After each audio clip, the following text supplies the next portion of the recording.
오늘은 믿음의 항해라는 제목으로 우리 28장 말씀을 좀 살펴보겠습니다. 우리가 잘 아는 찬송가 중에 373장 2절에 보면요, 이런 가사가 나옵니다. 큰 물결이 일어나 나 쉬지를 못하나 이 풍랑으로 인하여 더 빨리 갑니다. 큰 물결이 일어나 나 쉬지 못하나 이 풍랑으로 인해 더 빨리 갑니다. 오늘 말씀 준비하면서 이 찬송가 가사가 제게 다가왔습니다. 우리가 계속 살피고 있듯이 바울이 탄 배가 큰 광풍을 만나게 되었고 약 730km를 표류해 왔습니다. 바울은 이미 이번 항해가 매우 위험할 것이라고 경고했습니다. 그러나 선장과 선주 그리고 백부장은 바울의 말을 듣지 않았고 자신의 지혜와 자신의 이익, 자신의 권위를 앞세우며 바울의 말을 무시하였습니다. 바울은 본래 미항에서 항해를 중단하고 겨울을 보낸 뒤에 다시 로마로 항해할 것을 조언하였으나 선장과 백부장은 미항이 아니라 약 90km 정도 떨어진 베닉스라는 항구에 정박하여 겨울을 보낸 뒤에 다시 로마로 갈 것을 결정하게 됩니다. 아마도 미항에서 이 베닉스까지의 거리가 90km밖에 되지 않으니까 이 정도의 바람은 충분히 감당할 수 있을 것이라고 판단한 겁니다. 그러나 성경은 이것을 오판이었다라고 말씀을 하고 있죠. 짧은 거리 같았지만 유라굴로라는 거대한 광풍이 바울이 탄 알렉산드리아 배를 집어삼켰습니다. 그럼에도 불구하고 성경은 이를 주재하시는 분은 하나님이라는 사실을 보여주며 여타 다른 배와는 좀 다르게 바울이 탄 배는 하나님의 섭리가 깃든 배였다는 사실을 계속적으로 우리에게 설명해 주고 있습니다. 바울에게는 이미 하나님의 약속과 말씀이 23장 11절부터 주어지고 있었고 광풍 중에도 하나님은 그의 사자를 보내셔서 27장 22절부터 바울이 탄 배를 구원하시겠다라고 약속을 하셨죠. 선장과 선주와 백부장이 아니라 바울이 이 모든 상황들을 다루면서 멜리데 섬까지 오게 된 것입니다. 사실 이런 위기의 상황에서는 이 모든 위기의 상황들을 극복하는 데 앞서서 일들을 감당하는 사람들이 백부장이나 선장이나 선주가 되어야 하는데 바울이 앞서서 이 일들을 다루고 있다는 사실을 볼 때 그리스도 안에 있는 사람들이 세상에서 어떠해야 하는지를 우리가 깊이 좀 생각해 볼 수가 있습니다. 바울이 말했죠. 배에 탄 사람들에게 안심하고 두려워하지 말라. 손상을 입을 것은 오직 배뿐이니라. 우리는 어떤 사람도 생명을 잃지 않을 것이다 라고 말하며 하나님의 말씀으로 약속으로 안심시켜주고 있다는 것이죠. 우리가 첫 번째로 살필 것은 광풍으로 인해서 더 빨리 왔다는 사실입니다. 우리 1절에 보면 우리가 구조된 후에 안지 그 섬은 멜리데라 하더라. 이 멜리데라고 하는 섬은 지금의 몰타라고 불리우는 섬인데 이 몰타 섬은 면적이 강화도보다 조금 작은 섬이라고 볼 수가 있습니다. 그런데 참 흥미로운 사실은 광풍 때문에 배가 약 730km 표류해 왔는데 도착한 곳이 로마와 가까웠다는 사실이죠. 결과적으로 광풍으로 인해서 더 빨리 왔다는 사실을 볼 수가 있습니다. 그래서 지도상으로 보게 되면 지중해가 있으면 지중해 북쪽으로 조금만 올라가면 로마가 나옵니다. 광풍으로 인해 정신없이 고난을 당하였지만 이제 좀 정신을 차려 보니까 로마와 가까워졌다는 사실을 확인할 수가 있었던 것이죠. 이처럼 신자의 인생은 항해와 같다라고 말씀을 드렸습니다. 여러분, 신자의 인생에 광풍이 하는 역할이 뭘까요? 더 멀어지게 하는 것이 아니라 더 가까워지게 한다는 것이죠. 믿음의 사람들이 인생이라는 항해 속에 만나는 광풍은 반드시 어떤 열매를 맺는데 그것은 광풍으로 인하여 더 빨리 간다. 제가 처음에 말씀드렸죠. 찬송가 373장 2절에 이 풍랑으로 인하여 더 빨리 갑니다. 이 찬송이 다가오더라고요. 그러니까 고난이 하는 일이 있습니다. 그리고 고난이 하는 역할이 있습니다. 우리가 원하는 세상적 소원을 빨리 성취하게 만드는 의미가 아니라 하나님께서 우리 각 사람에게 부르시고 뜻하신 그 자리에 더 빨리 세우신다는 그런 역할이 있다는 것이죠. 예레미야가 3장 2절에 보면 예레미야가 예루살렘의 멸망을 보면서 탄식하고 슬퍼하며 안타까워하며 하나님 앞에 간구하는 내용이 나오는데요. 그때 이 예루살렘의 멸망을 자기의 어떤 고난과 광풍으로 여기면서 이렇게 말을 하고 있어요. 예레미야가 3장 2절에 나를 이끌어 흑암에 행하고 광명에 행치 않게 하셨으며 6절에 나를 어둠 속에 살게 하시기를 죽은 지 오랜 자 같게 하셨도다. 예레미야는 지금 예레미야를 이끌어 가시고 인도하시는 하나님께서 예레미야를 인도하시는데 어디다 두셨다라고 말을 하냐면 어둠에 두셨다라고 이야기를 하고 있다는 것이죠. 하나님께서 하나님의 백성을 인도하신다는 것은 사실 성경 전체의 내용인 것 같고 전체의 모습입니다. 우리가 좋아하는 말씀 중에서 시편 23편 2절에 보면 그가 나를 푸른 초장에 누이시며 쉴만한 물가로 인도하시는도다. 보통 하나님의 인도라고 하면 이런 좋은 이미지를 많이 떠올리기도 합니다. 물론 하나님께서 적과 꿀이 흐르는 땅으로 인도하시기도 합니다.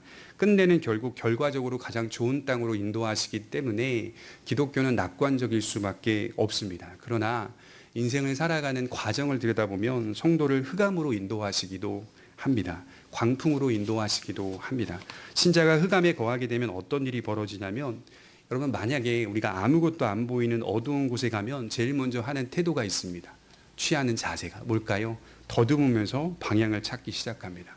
신자가 흑암에 거하게 되면 방향을 조정한다고 해요. 신자가 인생의 항해 속에서 광풍을 만나면 올바른 방향을 찾기 시작합니다. 정신없이 고난을 당하면서 광풍을 만나면서 자기의 인생과 자기 자신을 돌아보게 됩니다. 그리고 제일 중요한 것은 자기의 믿음을 돌아보게 됩니다. 그리하여 회개하게 되고 하나님 안에서 소망을 발견하여 하나님께서 기뻐하시는 뜻을 품게 됩니다. 그런 삶을 갈망하고 꿈꾸며 그런 삶만이 헛되고 헛되며 헛되고 헛되니 모든 것이 헛된 삶이 아니라는 사실을 확인하게 되는 것이죠. 이것이 바로 광풍으로 인하여 더 빨리 간다라고 하는 뜻입니다. 자, 이렇게 보니까요, 세상에서도 이런 말 많이 쓰거든요. 속도보다는 방향이다. 세상 사람들도 이런 말 많이 쓰고요. 교회 공동체 안에서도 이런 말 많이 씁니다. 속도보다는 방향이다. 그러면 이렇게 교회에서도 이 말을 쓰고 세상에서도 이 말을 쓰는데 그럼 차이가 뭘까? 세상에서 이런 말을 쓰는 데 있어서 차이가 있고 또 문제가 있습니다. 어떤 문제가 있냐면 그 사람들은 그렇게 속도보다 방향이다라고 말하는데 방향을 모른다는 거예요. 본인들이 어떤 실패를 하면 늘 하는 말이 속도보다는 방향이다라고 말하는데 한번 물어보세요. 방향은 아냐? 물어보세요. 정작 방향은 몰라요.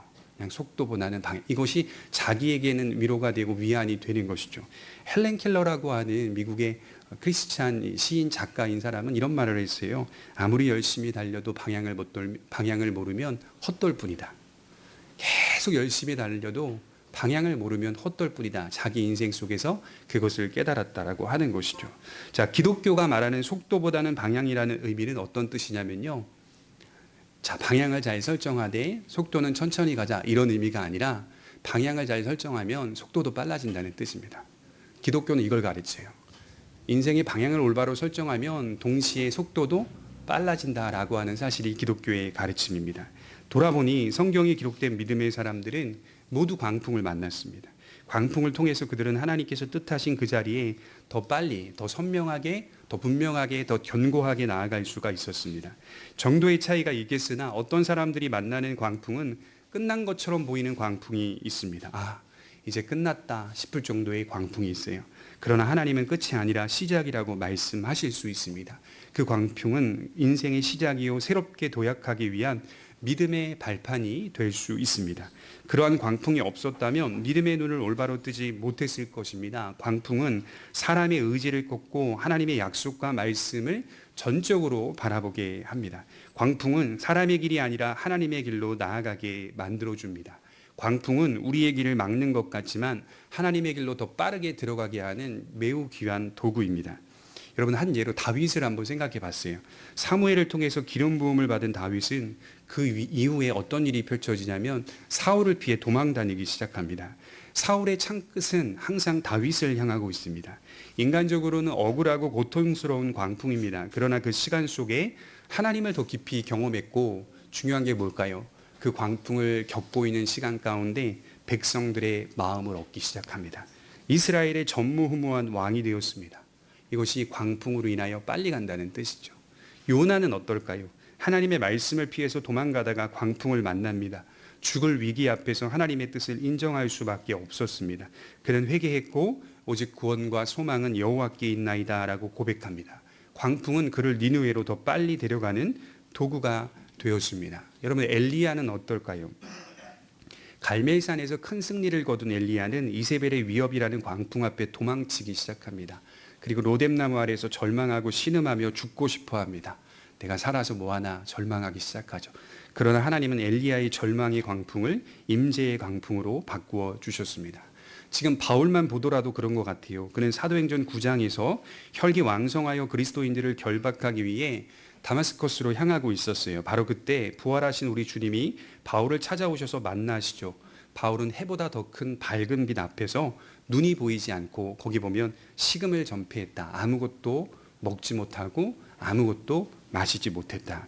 그러나 그 광풍이 바울에게는 새로운 시작이었고 믿음의 발판이요 복음의 능력이 되었다는 사실을 우리가 잘 알고 있습니다. 그러므로 우리가 기억해야 할 것은 수명이 아니라 사명이다라고 하는 사실이겠죠. 그리스도인은 소명으로 사는 자가 아니라 사명으로 사는 자입니다. 수명이 다한 게 아니라 사명이 다했기 때문입니다. 여러분, 그리스도인들 중에 어떤 사람이 소천한다, 젊은 어떤 사람이 소천하였다, 또 나이든 어떤 성도가 소천하였다라고 하면 수명이 다한 게 아니라 사명이 다한 것입니다. 그래서 그렇게 위로해 주셔야 돼요. 수명이 다하지 않았습니다. 하나님께서 부르실 때가 되기 때문에 그를 불러가시는, 신자는 수명으로 사는 자가 아니라 사명으로 사는 자입니다. 바울이 분명하게 말했어요. 사도행전 20장 24절에 나의 달려갈 길과 주 예수께 받은 사명 곧 하나님의 은혜의 복음 증거하는 일을 마치려 하면은, 그리고 빌립보서 3장 14절에 표대를 향하여 그리스도 예수 안에서 하나님이 위에서 부르신 부름의 상을 쫓아 달려간다, 이렇게 고백을 하죠. 이 모든 말씀이 다 뭘 말하냐면 사명을 다할 때까지 달려간다는 뜻입니다. 그 과정에 순풍도 있을 수 있고 광풍도 있을 수 있습니다. 잔잔할 때도 있고 파도 칠 때도 있습니다. 이 모든 상황의 목적은 우리로 하여금 뭘 바라보게 하냐면 하나님의 섭리를 깨닫게 만들고 또 신뢰하게 하며 우리 자신이 인생의 주인이 아니라는 점을 깨닫게 된다는 사실이죠. 그래서 지금 그 자리가 결코 늦은 자리가 아니라 가장 빠른 자리라고 여기면서 하나님의 뜻에 도달하는 은혜를 누리시기를 바랍니다. 분명한 것은 믿음의 빠름은 세상에서 추구하는 이 빨리빨리와는 전혀 다르다는 사실이죠. 표면적으로는 지체하는 것 같지만 결과적으로는 빠른 것이 신앙의 빠름입니다. 실패한 것 같지만 결과적으로는 성공하게 되는 것이죠. 진 것 같지만 결과적으로는 이깁니다. 여러분, 예수님 십자가에 못 박혀 돌아가실 때 마지막으로 다 이루었다 하고 돌아가시고 난 이후에 사탄은 어떤 생각을 했겠어요? 이겼다라고 생각했겠죠. 예수님 진 것 같았지만 승리하셨죠. 더 큰 승리가 주님을 기다리고 있었다라고 하는, 이게 신자의 역설입니다. 우리는 광풍을 통해 이 진리를 깨달아 가는 겁니다. 두 번째로 살펴볼 것은 사람이 아니라 하나님이라는 사실이죠. 인생의 정답은 항상 사람이 아니라 하나님이다. 우리 3절을 한번 볼까요? 바울이 나무 한 묶음을 거두어 불에 넣으니 뜨거움으로 말미암아 독사가 나와 그 손을 물고 있는지라. 원주민들이 짐승이 그 손에 매달려 있음을 보고 서로 말하되 진실로 이 사람은 살인한 자로다. 바다에서는 구조를 받았으나 공의가 그를 살지 못하게 함이로다 하더니 바울이 그 짐승을 불에 떨어버림에 조금도 상함이 없더라.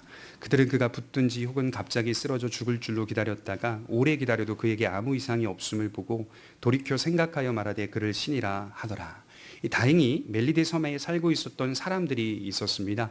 이 개역 한글에 보면 이들을 토인이라고 번역해 놨더라고요. 그러니까 지금 성경책 말고요, 요 이전의 버전의 성경책에는 이 멜리데 섬에 살고 있었던 사람들을 토인으로 번역을 했습니다. 이게 무슨 뜻이냐면 얕잡아 보는 단어입니다. 그러니까 마치 인디언과 같은 모습을 떠올릴 수 있는 그런 상황인 것 같아요. 그러니까 문명이 닿지 않은 어떤 원신, 그들이 멜리데 섬 안에 살고 있었다. 그런데 제가 연구해 보니까 멜리데 섬 사람들은 페니키아인들입니다. 이들은 이미 문명권에 속한 사람들이었어요.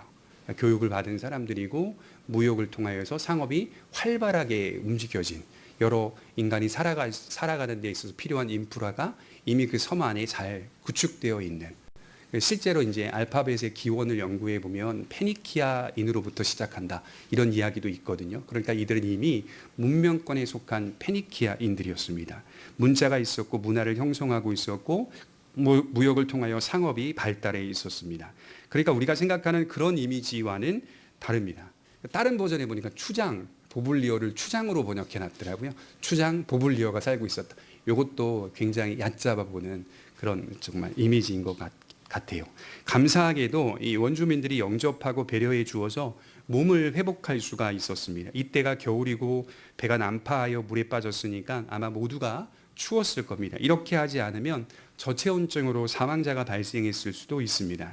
원주민들의 배려로 작은 불들을 지피고 여러 사람들이 나누어 앉았습니다. 바울 역시 몸을 따뜻하게 녹이기 위해서 나뭇가지 한 묶음을 거두어서 불에 넣었던 모양이에요. 아마도 이 나무 무더기, 한 무더기 안에 이제 뱀이 있었던 것으로 보여요. 겨울이니까 뭐 하고 있었을까요?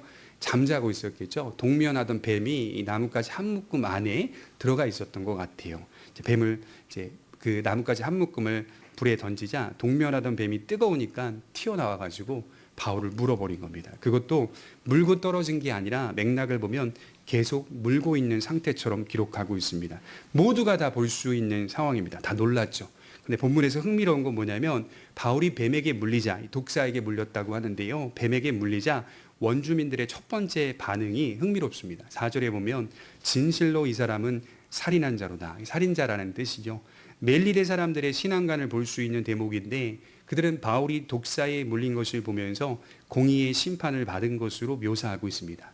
당시에 그 지역에 살던 사람들은 정의의 여신이 있다라고 믿었는데 아마도 디케라고 하는 헬라 여신을 말하는 것 같아요.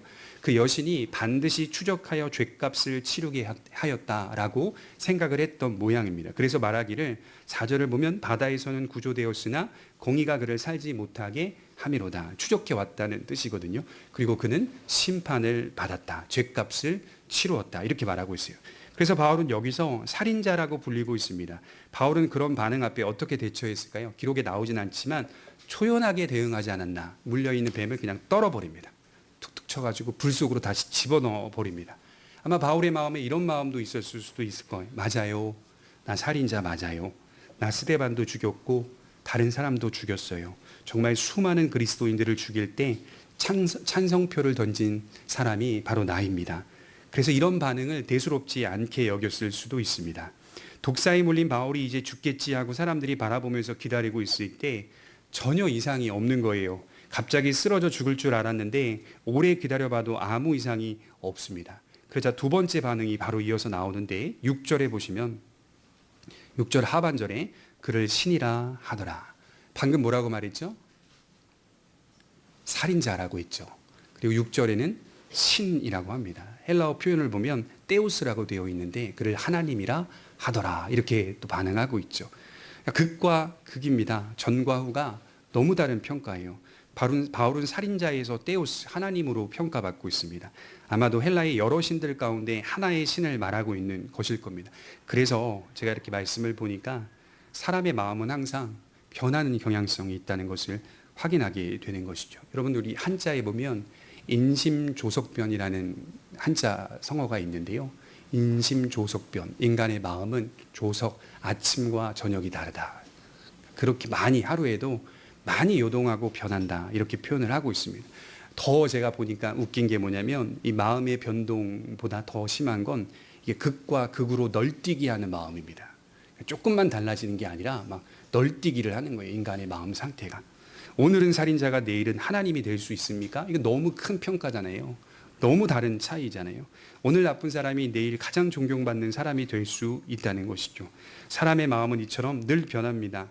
예수님 곁에 있던 제자들을 생각해 볼까요? 그렇게 주님 잘 따라다니다가 주님 저주하고 도망갑니다. 주님은 이 사실을 잘 알고 계셨기 때문에 요한복음 2장 24절에 뭐라고 말씀을 하셨냐면 예수는 그 몸을 저희에게 의탁하지 아니하셨으니 이는 친히 모든 사람을 아심이요. 예수님께서 단 한 번도 제자들에게 몸을 의탁하신 적이 없었다. 의탁이라는 단어가 몸을 기대다, 마음을 기대다라는 뜻인데요. 사람에게는 그렇게 기대신 적이 없었어요. 왜냐? 사람을 아시기 때문에. 이는 친히 모든 사람을 아시며 사람이 주님께 기대하지 주님이 사람에게 기대시지는 않는다. 예수님은 제자들을 사랑하셨지만 단 한 번도 제자들에게 자신을 의탁하지 않았습니다. 오직 하나님 아버지만 바라보셨습니다. 왜냐하면 우리의 체질을 아시기 때문인 것이죠. 우리의 연약함과 불안함을 잘 알고 계시기 때문입니다. 그래서 이런 말씀도 있습니다. 예수님께서 베드로가 자신을 부인할 것을 말씀하시면서 동시에 베드로가 그것 때문에 낙심하는 일이 없도록 중보하시겠다고 약속하십니다. 누가복음 22장 31절에 보면 시몬아 시몬아 보라 사단이 밀가 보르듯 하려고 너희를 청구하였으나 그러나 내가 너를 위하여 내 믿음이 떨어지지 않기를 기도하였노니 너는 돌이킨 후에 내 형제를 굳게 하라.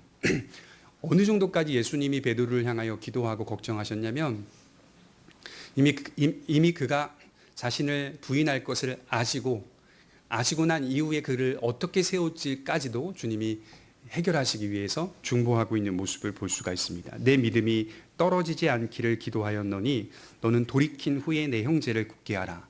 너무나도 귀한 기도의 모습이죠. 주님은 이런 인간의 모습을 잘 아십니다. 그래서 성경은 지속적으로 하나님만 바라보라고 우리에게 권면하고 있습니다. 사람의 반응에 마음을 두지 말고 사람의 판단에 마음을 두지 말라고 말씀을 합니다. 오히려 어떤 순간에도 사람을 바라보지 말고 하나님을 바라보라고 말씀을 합니다. 환경 바라보지 말고 하나님 바라보라고 말씀하는 것이겠죠. 심지어 자신을 바라보지 말라고 합니다. 자기는 틀렸다라고 하는 사실을 또 기억하라는 것이죠. 그리고 하나님과 하나님의 말씀을 바라보라. 이것이 신자가 실천해내야 할 삶의 원리입니다. 그렇다면 왜 사람의 반응에 연연하지 않고 하나님만 바라보아야 할까요? 두 가지 이유가 있는데 첫 번째로는 시선이 자꾸 사람에게 머물면 쉽게 흔들리기 때문입니다. 자꾸 사람에게만 머물면 쉽게 흔들립니다. 그러나 시선을 하나님과 그의 말씀에 두면 흔들리지 않습니다. 이것이 바로 기준이고 원칙입니다. 한나가 성전에서 기도할 때 그 당시 이스라엘 전체의 신앙을 끌고 가고 있었던 엘리 제사장은 그들을 바라보면서 술 취한 여인으로 오해합니다. 뭐라고 기록되어 있냐면 언제까지 취하여 있겠느냐 포도주를 끊으라. 한나는 이 말을 들었을 때 어땠을까요? 이게 낙심이 되는 말이거든요. 어떻게 신앙을 끌고 가는 제사장이 열심히 성전에 나와 기도하고 있는 자신을 향하여 어찌하여 언제까지 취하여 있겠느냐 포도주를 끊으라 이렇게 말할 수가 있나. 이 낙심하기는커녕 한나는 이렇게 말을 합니다. 여호와 앞에 내 심정을 통하였나이다. 하나님 앞에 내 심정을 통하였나이다. 칼빈이 쓴 책들을 보면요, 이게 방언이다 이렇게 얘기를 하고 있거든요. 자기의 심정을 진심을 담아 토할 때 자기의 언어보다 이게 마음이 더 앞서니까 언어가 막 뒤틀리는 현상, 이게 방언이다 이렇게 얘기를 하는 재미있는 표현도 많이 나옵니다. 그러니까 진심으로 하나님을 향하여 간절히 격분하여 기도할 때 격분했다라고 표현하고 있거든요. 한나가 원통함이 많고 격분이 많다. 그 정말 그 원통함 속에 하나님 앞에 간절히 기도하는 그 한나의 입술의 모양이 표준어가 아닌 것처럼 보이기도 했던 것 같아요. 그러니까 엘리 제사장이 오해해가지고 뒤틀린 언어를 보면서 술 취한 것으로 이렇게 이해하고 이렇게 오해했던 것으로 보입니다. 한나는 이 얘기를 듣고 낙심하기는커녕 흔들리지 아니하고 하나님만 바라보며 지속적으로 기도합니다. 여러분, 예수님이 기도할 때 마태복음 6장 6절에 보면 이렇게 기도하라고 말씀을 합니다. 너는 기도할 때 내 골방에 들어가 문을 닫고 은밀한 중에 계신 내 아버지께 기도하라. 은밀한 중에 보시는 내 아버지께서 갚으시리라. 일단 기도할 때 골방에 가라는 거고요. 그리고 기도할 때는 은밀하게, 되게 중요한 표현이거든요. 두 번이나 나와요. 은밀한 중에 계시는 은밀하게 기도하라. 갚으시리라. 이렇게 말하고 있습니다. 무슨 뜻이죠? 하나님을 향하여 중심을 가지고 사람을 의식하지 말고 기도하라. 이 얘기거든요. 기도하는데 사람을 의식하고 사람의 시선을 두고 기도하려고 하지 말고 내 골방에 들어가 문을 닫고 기도하라. 진실하게 기도하라. 어느 상황과 순간에도 사람을 의식하지 말고 중심으로 기도하라는 얘기입니다. 골방은 나와 하나님과 단독으로 만나는 곳입니다. 제가 이 말씀 준비하면서 이렇게 여러분들에게 도전을 드립니다.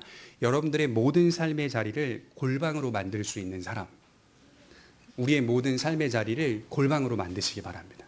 우리의 모든 삶을 골방으로 만든다는 것은 어느 순간에도 하나님만 바라보고 있다는 뜻입니다. 사람을 의식하지 않고 하나님 중심으로 살겠다는 분명한 믿음이 있어야 하는 것이죠. 골방은 나와 하나님과 단독으로 만나는 곳입니다. 기도원에 가보면 기도실 있죠. 많이 있습니다. 그러나 중요한 것은 한 사람만 들어갈 수 있는 공간. 그죠? 기도원에 가보면 오살리 기도원, 갈멜산 기도원 뭐 등등 여러 가지 기도원 가보면 다 한 사람만 들어갈 수 있는 작은 공간, 기도실이 있습니다. 나와 하나님만 있는 곳, 단독으로 만나는 곳, 하나님만 의식하는 곳이 골방입니다. 사실 우리 삶을 들여다보면요, 너무 많이 다른 사람을 의식합니다. 너무 많이 환경을 의식합니다. 너무 많이 문제를 의식하고 너무 많이 걱정합니다. 그럴 때마다 이 말씀을 좀 기억해 보십시오. 마태복음 11장 28절에 수고하고 무거운 짐진 자들아 다 내게로 오라. 내가 너희를 쉬게 하리라. 나는 마음이 온유하고 겸손하니 나의 멍에를 메고 내게 배우라. 그러면 너희 마음이 쉼을 얻으리니. 여러분, 이 말씀 어떻게 적용해야 되냐면 예수님 믿을 때 딱 한 번 오는 말씀 아닙니다. 보통은 전도축제 때 이 말씀 사용하잖아요. 수고하고 무거운 짐진 자들아 다 내게로 오라. 마치 예수님을 처음 믿을 때 우리가 받아들이는 말씀으로 이해하지만 이 말씀은 딱 한 번 주어지는 말씀이 아니라 언제든지, 아니 어쩌면 믿고 난 이후에 더 많이 붙들어야 할 말씀이 마태복음 11장 28절 말씀입니다. 수고하고 무거운 짐진 자들아 다 내게로 오라. 그러니까 무거운 짐이 생길 때마다 늘 주님만을 바라보고 주님께 의탁하는 신앙의 자세가 필요하다는 것이죠. 그래야 흔들리지가 않습니다. 또한 하나님만 바라보아야 하는 이유는 지속할 수 있기 때문입니다. 하나님만 바라보는 것은 지속할 수 있는 비결이 된다. 우리가 아무리 선한 일을 하여도 변합니다. 그리고 지칩니다. 그리고 자주 낙심합니다. 그러나 하나님만을 의식할 때 지치지 않습니다. 지속할 수 있습니다. 사람의 칭찬에 연연하지 않고 사람의 평가에 연연하지 않습니다. 그리고 제일 중요한 것은 낙심하지 않습니다. 어떤 심리학자가 이렇게 말하더라고요. 낙심은 사람을 많이 의식하기 때문이다. 낙심이 계속 되는 이유는 자꾸 사람을 많이 의식하기 때문이다라고 했습니다. 생각해 보니까 대체로 이 낙심이라는 것이 다른 사람과 비교하기 시작할 때 많이 일어납니다. 그리고 사람의 칭찬을 많이 의식할 때 발생합니다. 피곤해지고 지치고 오랫동안 지속할 수가 없습니다. 그러나 하나님만 바라볼 때에는 사람은 몰라주고 오해해도 하나님은 그의 중심과 행실을 기억하신다는 것이죠. 사람은 칭찬하지 않더라도 하나님은 보상하시고 상급을 주십니다. 그것이 때론 물질적인 상급일 수도 있지만 장차 받을 하늘의 상급을 쌓아간다라고 성경은 말씀을 하고 있는 것이죠. 그래서 진정한 성도는 사실 그런 것 같아요. 이 하늘의 상급을 쌓아가는 일을 가장 귀한 가치로 여기고 살아가는 사람, 이게 정말 진정한 믿음이고 진정한 성도의 모습인 것 같아요. 하늘의 상급을 바라보면서 산다는 건 다르게 또 생각을 해보면 그가 사람에게 시선을 두지 않고 있다는 뜻일 겁니다. 다른 사람들에게 시선 두지 않고 하나님께만 시선을 두며 산다는 그런 의미가 될 겁니다. 그런 그의 발걸음은 지치지 않고 흔들리지 않습니다. 지속할 수 있는 공급이 주어집니다. 여러분, 고대 근동 지역을 살펴보면요, 산들이 많아요. 산들이 많은데 과거에 많은 사람들이 높은 산, 깊은 산을 바라보면서 이렇게 도움을 많이 구했다고 합니다. 깊은 산 속에 신성이 깃들여져 있다고 생각한 것이겠죠. 그래서 우리나라도 깊은 산 속에 가보면 이 제단이나 산당들이 상당히 많이 있습니다. 그래서 산을 보면 사람들이 도움을 받고 싶어하는, 기대고 싶어하는 신성을 많이 느꼈다고 합니다. 정말 높고 깊은 산을 보면 아름답기도 하지만 뭔가 신비한 능력이 있는 것처럼 보인다는 말이죠. 시편 기자가 시편 121편 1절에 뭐라고 말을 하냐면 내가 산을 향하여 눈을 들리라 이렇게 표현합니다. 다른 곳에서도 내가 산을 향하여 눈을 들리라 이런 표현들이 자주 반복됩니다. 그리고 말하기를 나의 도움이 어디서 올꼬 이렇게 표현합니다. 그러니까 아마도 시편 기자 역시도 산을 바라보면서 어떤 신성의 능력을 느꼈던 것처럼 보여요. 그러나 그 다음에 그가 고백하기를 내가 산을 향하여 눈을 들리라 나의 도움이 어디서 올꼬. 그리고 깨달았죠. 나의 도움이 천지를 지으신 여호와에게서로이다. 이게 차이점입니다. 사람들은 만물에 기대고 만물의 신성을 느끼고 만물의 능력을 의존하려고 하지만 그 만물을 창조하신 하나님에게서로다. 이런 고백이 시편 기자의 아름다운 고백이죠. 창조 만물 가운데 가장 아름답고 위엄이 있는 높은 산, 깊은 산을 보면서 깨달은 것이죠. 그 산에서 나의 도움이 오는 게 아니라 산에 가서 여러 제단들 보잖아요. 사람들이 의지하는 거예요. 기도를 들어달라고 하는 거예요. 그러나 시편 기자는 다르죠. 그 산에서 도움이 오는 게 아니라 그 산을 창조하신 천지를 지으신 여호와에게서만이 도움이 온다는 사실을 고백하고 있습니다. 바울은 초연하게 의젓하게 독사를 털어버립니다. 맥락을 보면 알 수 있듯이 이런 사람들의 반응에 처음에는 살인자로다, 두 번째로는 신이다 라고 한 이런 사람들의 반응에 신경 쓰지 않습니다. 일반 사람들은 이처럼 쉽게 변하지만 바울은 자기 자리와 역할에서 벗어나지 않습니다. 하나님만을 바라볼 때 자기 위치를 정확하게 아는 겁니다. 내가 있어야 할 그 자리를 위반하지 않습니다. 그래서 여러분, 이 죄라고 하는 단어의 정의가 헬라어로 하마르티아인데요. 죄가 위반이라는 뜻이거든요. 본래 있어야 할 그 자리에서 벗어났기 때문에 위반했다는 뜻입니다. 죄를 지었다라는 의미보다 훨씬 커요. 성질적으로 위반하고 있다, 그 사람이. 자기 존재를 위반하고 있고 자기의 자리를 위반하고 있고 자기의 상황을 위반하고 있다. 하나님 그 모든 것들을 다 죄라고 표현하고 있는 것이죠. 다르게 표현하면 교만하다라는 뜻입니다. 내가 누구를 바라보며 살고 있는지, 누구를 더 의식하며 사는지 항상 점검해 보면 답이 나옵니다. 그러니까 내가 지금 오늘의 삶 가운데 어느 비중을 더 많이 두고 있는가? 하나님만을 바라보고 있는가? 인간을 바라보는 비중이 훨씬 큰가? 돌아보면 답이 나와요. 내가 곧 길이요 진리요 생명이니 요한복음 14장 6절에 주님 말씀하셨는데, 주님만 길이고 주님만 진리이고 주님만 생명입니다. 이 원리가 구원받을 때만이 아니라 위기일 때마다, 두려움이 몰려올 때마다, 약할 때마다 다시 강함으로 일어서게 되는 복된 진리가 되시기를 바랍니다. 세 번째로 살펴볼 것은 멈출 수 없는 복음적 섬김입니다. 우리 7절을 한번 볼까요? 7절에 보시면 이 섬에서 가장 높은 사람 보블리오라 하는 이가 그 근처에 토지가 있는지라 그가 우리를 영접하여 사흘이나 친절히 머물게 하더니 보블리오의 부친이 열병과 이질에 걸려 누워 있거늘 바울이 들어가서 기도하고 그에게 안수하여 낫게 하며, 바울과 일행들은 그 섬의 사람들로 하여금 귀한 보살핌을 받고 있어요. 아마도 섬의 최고 관리자인 보블리오가 환대하도록 배려해 주었기 때문입니다. 그래서 제가 원문에 보니까요, 이 보블리오가 로마식 이름이거든요. 그래서 제가 추측해 보건데 이 보블리오는 로마 사람이 아닐까라는 생각을 해보게 돼요. 아마도 로마가 파견한 어떤 행정가가 아닌가. 그래서 제가 그런 궁금함을 가지고 여러 책들을 보니까 저처럼 견해를 갖고 있는 사람이 누구냐면 칼빈이 그렇습니다. 로마 사람일 것이다 이렇게 판단을 하고 있습니다. 그러니까 보블리오는 추장이나 원시인이나 토인 아닙니다. 그러니까 정말 문명권 안에 속하여서 정말 많은 영향력을 행사하고 있는 지혜로운 사람이었던 것으로 보여요. 그런데 이 보블리오 가정에 한 가지 어려움이 있어 보이는데 그 부친이 중병에 걸려 있는 것으로 기록되어 있습니다.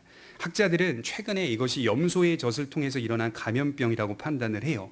당시 지역에서 이러한 질병이 유행했다라고 하는 자료가 있습니다. 바울은 자신이 할 수 있는 일로 섬깁니다. 그것은 바로 그를 위해 안수하며 기도하는 것이었어요. 그 결과 하나님의 역사로 치료가 되었고 이 일로 인해서 섬의 많은 병자들이 바울에게 찾아와 고침을 받게 되었다라고 말씀을 합니다. 여러분, 바울은 어떤 사람입니까? 딱 바울은 어떤 사람이냐라고 정의하면 이렇게 말할 수가 있어요. 바울은 여전히 자기 주변의 사람들에게 유익을 끼치는 존재였다. 바울의 전 인생은 항상 유익을 끼치는 존재로 서 있습니다. 배에서도 그랬고 멜리데의 섬에서도 그렇습니다. 그 이전에도 그랬습니다. 모든 자리에서 유익을 주고 있습니다. 죄수의 신분으로 재판을 받기 위해 로마로 가지만 바울은 누구보다도 의인이었고 선한 사람이었습니다. 그는 기회가 될 때마다 선을 행하였습니다. 그러니까 요나는 어떤 사람이죠? 가는 곳마다 광풍을 불러일으키는 사람이 요나였다면 바울은 광풍을 잠재우는 사람이다. 이렇게 말씀을 드릴 수가 있어요. 그럼 우리가 어떤 사람이 돼야 할까요?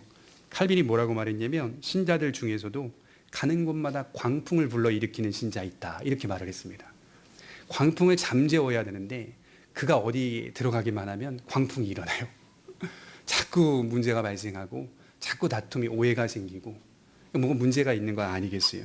우리는 문제를 일으키는 사람이 아닙니다. 믿음을 가진 신자들 가운데 보면 이런 사람들이 종종 있을 수 있습니다.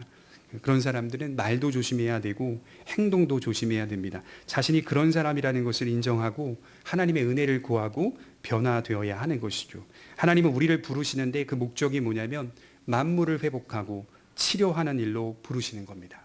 제가 이제 강화도에 가보면 강화도에 딱 그 초지대교를 지나서 초입이 조금 더 들어가면 영국 성공회에서 지은 교회가 하나 있어요. 엄청 큽니다. 온수리 교회인가요? 지금 생각해 보면 이제 역사도 굉장히 오래된 교회예요. 그래서 그 교회에 이제 그 구경을 하기 위해서 이제 조용히 이제 들어갔던 적이 있는데 그 큰 문에 바로 옆에 들어갈 때 크게 그 나무판으로 써져 있는 글귀가 있어요. 가서 만물을 새롭게 하라. 굉장히 크게 감동을 받았습니다. 성도가 들어오는데 예배당에 들어오는데 그 글귀를 보는 거예요. 엄청 크게 나무로 가서 만물을 새롭게 하라. 이겁니다. 성경의 가르침이. 그리스도인들이 예수를 믿어 거듭나면 무슨 일을 하는? 가서 만물을 새롭게 하라. 뭐 가서 막 운동하라 이런 얘기가 아니라 우리가 하나님 안에서 소금과 빛의 역할을 묵묵히 감당하면 만물이 본래의 자리로 회복되는 일들이 일어날 수 있다라고 하는 사실을 성경이 우리에게 계속적으로 던져주고 있는 것이죠. 성도는 죽이는 일이 아니라 살리는 일로 부르심을 받았습니다. 바울은 언제나 살리는 일을 하고 있습니다. 누가복음 4장 40절에 보면 해질 무렵에 사람들이 온갖 병자들을 데리고 나아오매 예수께서 일일이 그 위에 손을 얹으사 고치시니. 그러니까 바울 사역은 항상 예수님의 사역과 평행이 되고 있고 맞닿아 있어요. 거의 똑같습니다. 이 말은 우리 모두가 바울처럼 나가서 안수하여 기도하며 병을 고치자는 이야기가 아니라 바울이 가진 지금 중심, 무엇 때문에 로마를 가고 있습니까? 주님의 복음 때문 아닙니까? 복음만이 사람을 진실로 섬길 수 있다는 이 사실. 눈으로 볼 때에는 가진 것이 많이 없어도 충분히 섬길 수 있다는 겁니다. 믿음과 기도로 섬길 수가 있어요. 충분히 섬길 수 있어요. 하나님의 말씀으로 섬길 수가 있습니다. 그래서 누가복음 10장 8절에 보면 예수님이 세상에 제자들을 보내시는데 이런 말씀을 하셨어요. 너희가 어느 동네에 들어가든지 너희를 영접하거든 너희 앞에 차려놓는 것을 먹고 거기 있는 병자들을 고치고 또 말하기를 하나님의 나라가 너희에게 가까이 왔다 하라. 제자들에게 뭐라고 말씀하셨죠? 맛있게 먹고 대접하는 손길을 맛있게 먹고 거기 있는 병자들을 고치고 하나님의 나라가 너희에게 가까이 왔다 하라. 제일 중요한 게 뭘까요? 병자들을 고치고 이게 아니라요. 하나님의 나라가 너희에게 가까이 왔다 하라. 이 역할을 우리에게 하라는 거예요. 예수님이 사역을 시작할 때 하신 말씀 기억하시고 회개하라. 천국이 가까이 왔느니라. 하나님의 나라가 가까이 왔다. 주님의 사역들을 우리가 이루어가야 한다. 그것이 가장 귀한 섬김이라는 사실입니다. 여기에 지금 멜리데에 석 달 동안 있었거든요. 바울이 뭐 했겠어요? 이 석 달 동안 이 섬에 머물러 있으면서 가만히 있었겠습니까? 기록에 나오지 않지만 하나님의 말씀을 가르쳤을 것입니다. 이 섬에 많은 사람들을 고치기도 했지만 하나님의 말씀을 통하여 하나님의 나라를 증거했을 것입니다. 섬 전체의 복음이 울려 퍼졌을 것입니다. 저는 그래요. 특히 오늘날 교회가 세상 속에서 해야 할 가장 중요한 사명은 사회적 섬김, 일반적 헌신 이런 게 아니라 복음적 섬김, 복음적 헌신이라고 좀 믿습니다. 여러분 일반적인 헌신과 일반적인 섬김과 복음적 섬김과 복음적 헌신이 겉으로 볼 때에는 표면적으로 좀 닮아 있는 경향성이 있습니다. 도덕성과 윤리성을 가지고 행하는 일들이기 때문에 거의 똑같습니다. 그런데 차이가 있습니다. 일반적인 헌신과 일반적인 섬김은 사회 속에 나타나는 이런 섬김들은 자기의 수고와 자기의 공로와 자기의 의가 드러납니다. 그러나 복음적 섬김과 복음적 헌신은 어떤 차이가 있냐면 그 목적과 결과가 다른데 그리스도의 사역에 의존을 하고 그리스도를 나타내고 확장하며 그 섬김을 받고 있는 그 사람의 시선을, 그 죄인의 시선을 하나님의 은혜로 향하게 만듭니다. 그래서요, 그 섬김을 받으면 그 죄인이 하나님의 은혜를 목도하게 됩니다. 나를 섬겨주는 사람을 보는 게 아니라 하나님의 은혜로 다가가게 만듭니다. 이게 복음적 섬김이라고 이야기할 수가 있습니다. 여러분, 섬기는 모습은 똑같아 보이지만 그 섬김의 동기에는 예수님의 복음이 있습니다. 인간의 모든 문제를 해결하는 유일한 대안은 회개하고 예수 그리스도를 믿는 일이겠죠. 우리의 중심이 이와 같은 믿음으로 충만하다면 하나님은 낯선 자리, 고난의 자리, 예기치 못한 자리에서 여전히 일하실 것입니다. 기도와 안수를 통해 병이 치료되었다는 사실은 저와 여러분들이 가진 복음이 말이 아니라 살아있는 능력이라는 사실을 증거하는 거예요. 그러니까 병을 고칠 수 있는 능력을 주겠다 이런 의미라기보다는 그런 일도 일어날 수 있죠. 하나님이 허락하신다면. 그런데 지금 이런 사건들을 우리에게 나타내주고자 하는 이유는 복음이 말로만 구성되는 의미가 아니다라는 거예요. 복음을 전파하면 마음이 요동한다. 마음이 변화되어진다. 마음의 역사가 일어나서 그 사람의 마음 속에 하나님 앞에 서고자 하는 갈망이 일어나게 만든다. 복음은 말이 아니라 살아있는 능력이라는 사실을 보여주는 겁니다. 중요한 게 뭘까요? 우리가 말을 떼지 못하기 때문에 문제가 있는 겁니다. 우리가 만나는 모든 사람들, 만나는 모든 상황과 환경에서 복음이 부끄러워서가 아닌가. 우리 자신은 부끄러울 수 있어요. 그러나 복음과 하나님의 말씀은 결코 부끄러워해서는 안 됩니다. 여러분, 요즘은 이 타협이라는 단어가 세상에서 아름답게 쓰이긴 하는데요. 이제 관세 같은 경우에 뉴스에 보면 관세가 15%냐 13%냐 이런 이제 외교적으로 이 관세 같은 일들이 자꾸 일어나니까 그러니까 이제 어떻게 잘 타협하느냐에 따라서 우리나라가 좋아질 수 있다, 또 좋지 않을 수도 있다. 이러니까 이 타협이라는 단어가 세상에서는 좋게 쓰이긴 합니다. 전적으로 100% 공감합니다. 그런데 이걸 신앙으로 끌고 가지고 들어오면 타협이라는 단어만큼 위험한 단어가 없어요. 기독교의 복음과 기독교 진리를 신앙으로 가지고 오면 타협이 무서운 겁니다. 모든 사람들을 타협하겠다, 모든 사상들을 타협하겠다, 생각하는 가치관들을 다 타협하겠다? 우리는 복음 앞에 설 수가 없는 겁니다. 복음은 타협할 수 없는 겁니다. 우리 신앙생활은 타협할 수가 없는 겁니다. 그래야 여러분들의 믿음을 지켜낼 수가 있어요. 그래야 여러분들이 받은 구원이 소중하고 가치가 있고 특별한 은혜라는 사실을 깨달을 수가 있습니다. 그래서 신앙만큼은 타협할 수 없다. 그러나 우리의 삶 속에서는 그리스도의 사랑으로 언제든지 예가 될 수도 있고 아니오가 될 수도 있다. 하지만 복음을 증거하고 복음의 진리를 나타내는 데 있어서는 그에게 참된 섬김이 있다면 복음을 전하여 그의 영혼을 회복시키는 일, 이게 바로 가장 중요한 일이다라고 하는 이 사실은 타협할 수 없다. 그래서 믿음의 섬김은, 복음의 섬김은 반드시 열매를 맺는다는 사실을 기억하고 우리가 주님을 위하여 수고하는 모든 일들이 결코 헛되지 않음을 우리가 기억하시고 자신의 자리에서 복음적 섬김을 이어가는 성도들이 되시기를 주님의 이름으로 축원합니다. 기도하겠습니다.